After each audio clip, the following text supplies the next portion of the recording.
Hi everyone, my name is Anna Zeller. I'm a registered dietitian with the Eastern Highlands Health District, working with ECHIP today to bring you some fun recipes. So I'm going to demonstrate a really easy, simple, and as always, tasty Zoodle Soup recipe. So how many of you have heard of zoodles? So zucchini noodles, and this is kind of a trend in the food world right now. Many of us have seen these spiralizers maybe at Walmart or the drugstore or even on TV, but they're super handy, and it's winter time and I don't always want a salad, so bringing a soup to work is an easy way for me to get my vegetables in without having to eat the boring salad. So today I'm going to demonstrate how to make an easy on-the-go zoodle soup that you can prep on a Sunday or whatever day you food prep and bring them to put in the fridge for the week to eat. And like all of my recipes, these have a lot of flexibility and you can be super free with them, so you don't have to go by the book. You can play with it, add flavors you like, take out ones that you don't like, and create your own arsenal of good, healthy recipes.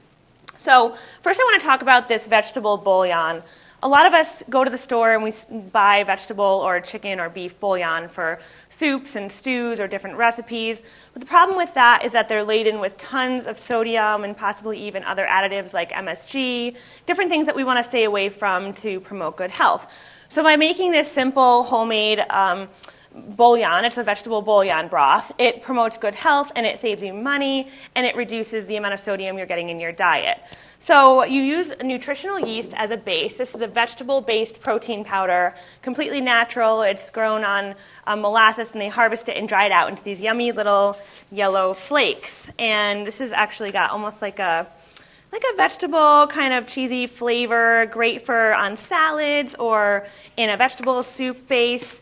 So this is kind of the base of what you're seeing in this jar right here. Now I make a big jar of this and keep it on my counter.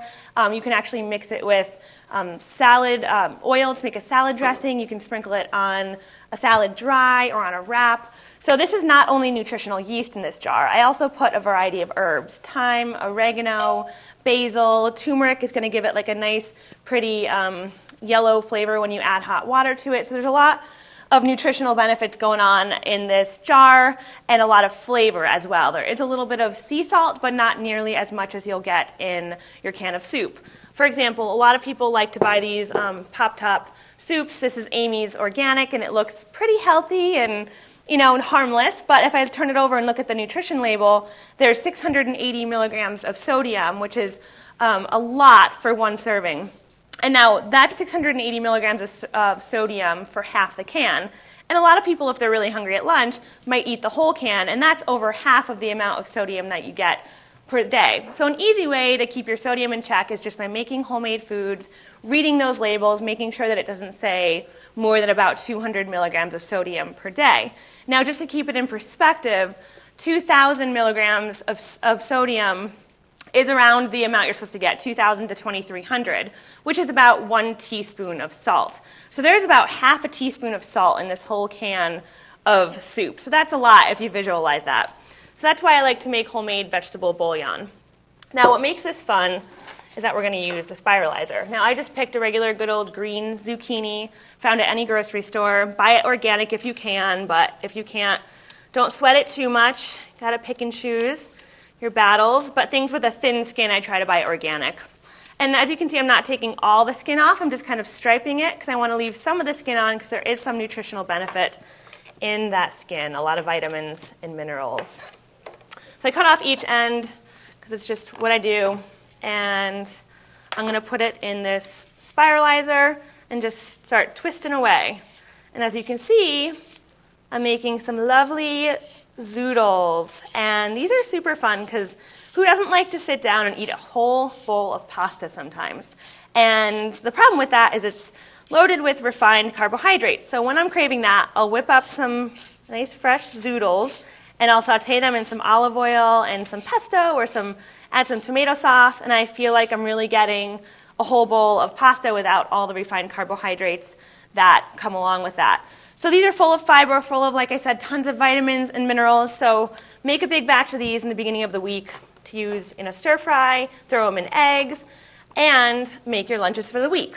So load up your jar, your mason jar, with some zoodles. and then put about a tablespoon or so of the broth, or however much you like. Everyone has different flavors. And then what you can do is you can stuff this jar with other vegetables and even some meat or protein, chicken, diced chicken, things that you like. And so for example, I'm just going to take some of this organic baby kale, and I might throw some sauteed mushrooms or some onions, some baked chicken, and just stuff it all in there. Maybe I'll put some more zoodles on top. Oh, one thing I forgot to mention, they do get really long, is that you might want to just give them a quick cut after you spiralize them. So I'm going to put a little handful of that. And then all of a sudden I have 5 or 6, whoops, wrong size top. Not sure where the top went to this. But when you find the right size top, you're going to put these in your fridge. And then when you get to work, all you have to do is boil some hot water, pour it on here, let it steep for a few minutes, and all of a sudden you almost have an instant ramen noodle soup that's good for you. So I hope that's helpful in giving you some quick, healthy lunch ideas, especially for when it's cold out. And even when it's summertime, you can do this as a salad. So enjoy the rest of your day, and thanks for watching.